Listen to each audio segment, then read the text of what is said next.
Bom, ainda no processo de gastrulação, o âmnio, né, é uma membrana em forma de saco que vai proteger o embrião, principalmente contra desidratação e choques mecânicos, tá? É o âmnio que sai quando a bolsa estoura, que a gente chama, né? A bolsa do líquido amniótico.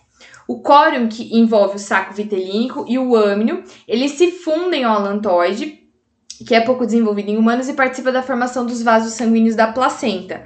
Então, assim, o córion era uma estrutura responsável em outros grupos de animais por troca gasosa. Saco vitelínico, alimentação. O âmnio por essa proteção, né, contra choques mecânicos. E o alantoide responsável pela eliminação de excretas. Então, basicamente, uma parte deles se funde e forma os vasos da placenta. Assim, eu tenho, então, a troca gasosa e reserva energética, que são reserva de excretas, que são funções da placenta, tá? Durante o processo de organogênese, que ocorre durante a 4ª a 8ª semana de gestação, é importante que a mãe não se exponha a agentes teratogênicos. O que são agentes teratogênicos? São aqueles componentes químicos como cigarro, uso de drogas, álcool, que podem gerar má formação no feto, porque é nessa fase onde os órgãos estão se desenvolvendo. E um dos órgãos principais a serem desenvolvidos é o sistema nervoso central, né? Cabeça, encéfalo e tal. Bom, durante essa fase também são ativos e inativos determinados genes a depender do tecido que está sendo formado.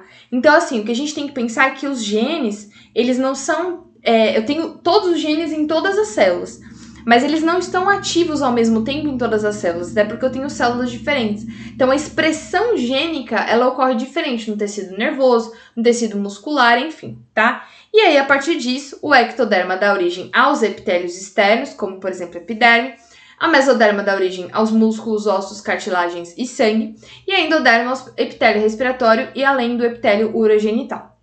Nessa fase, vai ocorrer o processo que a gente chama, então, de neurulação, que é a formação do sistema nervoso. O ectoderma sofre uma invaginação e forma um tubo aqui, que é o que a gente chama de tubo neural. O tubo neural vai dar origem posteriormente ao sistema nervoso central. E aquela notocorda que foi originada lá do mesoderma vai dar origem à coluna vertebral, tá? Posteriormente em seres humanos. Falando um pouco da placenta, então.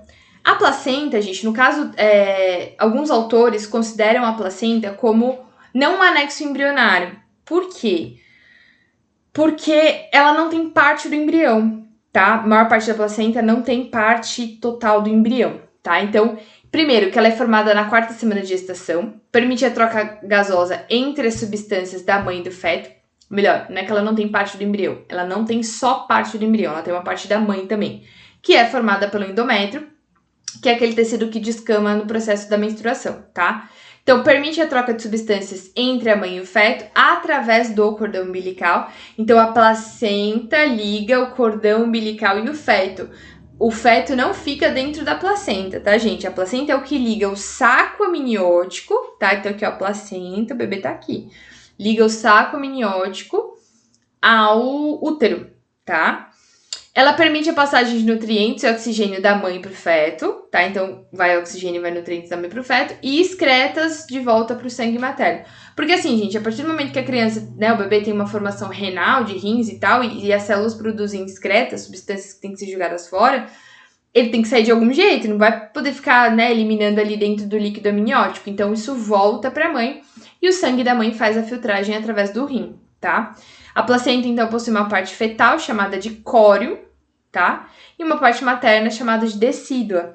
A parte materna são os vasos sanguíneos do endométrio, tá? E a gente tem, então, a parte dos vasos sanguíneos fetais, que vão dar origem também ao cordão umbilical, tá?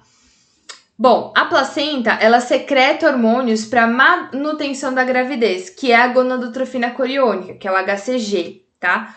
O HCG, porque assim, ó, depois que a mulher ovula, sobra um folículo. E esse folículo dá origem ao corpo lúteo. O corpo lúteo, ele fica produzindo progesterona para que, caso haja fecundação, esse embrião inicial, ele consiga se manter, tá? Então, ele fica produzindo estrogênio e progesterona, tá?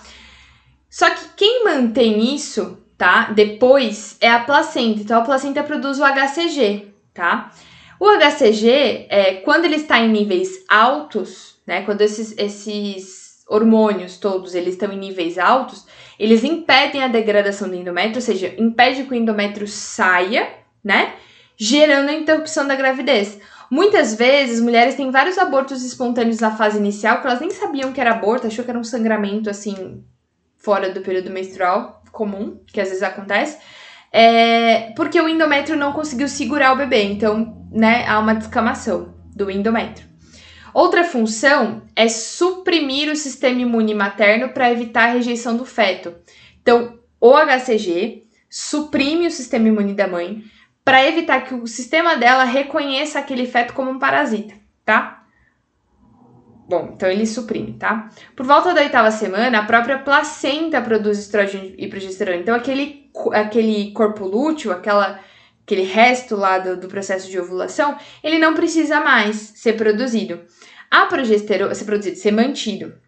A progesterona leva ao relaxamento do músculo do útero para que não haja expulsão do feto, tá? E o estrogênio aumenta a vascularização. Então, vamos lá. A progesterona leva ao relaxamento do músculo, para que o músculo do útero não expulse o feto lá de dentro, e o estrogênio aumenta a vascularização para levar mais nutrientes e oxigênio para o feto. Outro hormônio secretado é o lactogênio placentário humano, que garante a disponibilidade de nutrientes para o feto, ou seja, essa passagem direta de nutrientes da mãe para o bebê. Tudo bem? Responda uma pergunta abaixo e nós voltamos no próximo vídeo.